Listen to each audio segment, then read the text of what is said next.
Ladies and gentlemen, it's now time for Chase the Market with your host, Craig Heppell. Hooray! Audience of one. Hope there's more of you. Anyway, I'm Craig Heppell, and guess what? We're going to have a look at, and some of you are playing it, Chase the Market. This is what it looks like. This market's changed. It has become a bit of a subdued market because buyers are less confident. They're borderline fear. And once it gets fearful, a lot of them disappear. But we're not there yet. This is one of the most resilient markets in Australia, the Northwest Tassie property market. But I'm starting to see it, and I'm sadly starting to experience it with some of my clients, is chase the market. That is, start at a price because sellers have expectations, and we don't like to bust those expectations, those dreams. However, they have expectations, and those expectations can be above what the market's willing to pay for a property. So let's start. We have price and weeks on market. List price. However, look at this range here. That's the attraction range. What is likely to attract buyers? If you put it within this range, we're going to get action. Buyers inquiring, buyers attending open homes, maybe offers, more than likely offers. However, some people like to put their list price above the true attraction range. And this is where you need to be selling a home or getting interest in this first 1 to 6 weeks. But sadly, some people put it on the market, not in it. You've heard me say it before. And therefore, we get the buyer sentiment, the buyer activity, and look at that gap. You might make an adjustment here. You might make one here, but you've still got that gap. Buyers don't agree with your value proposition. You're chasing the market. See how the buyer activity and sentiment's coming off? Each adjustment, buyers go, not enough. It's not enough for them to act.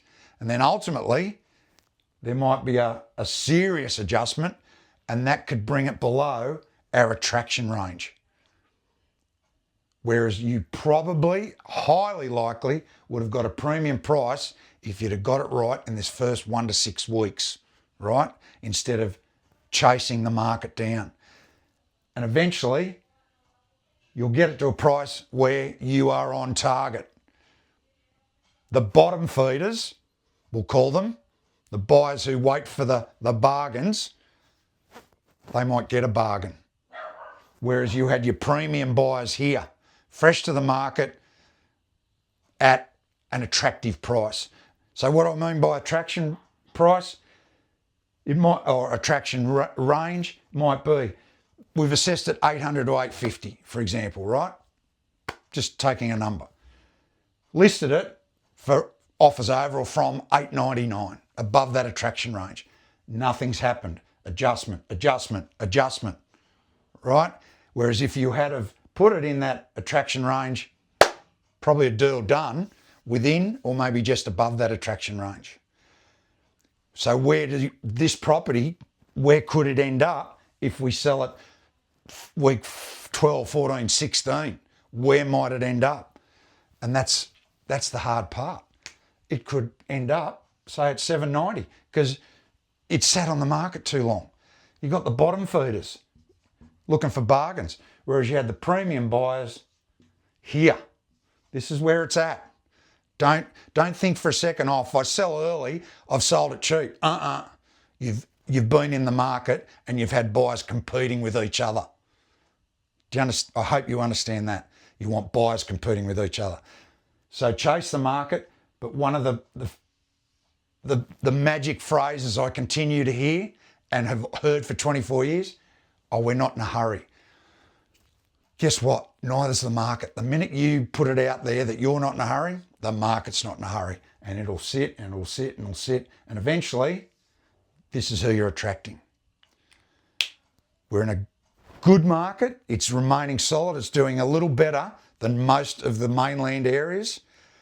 However, we still need to adhere to it. We still need to understand it. Don't get into a chase the market situation. It's not pretty at times. But if you want to know more, you know where to find me. Let's look at attraction ranges. What's going to attract your premium buyer? So that's it for Chase the Market. We'll see you on a peek inside later this week on 7AD 7BU. Thanks for watching.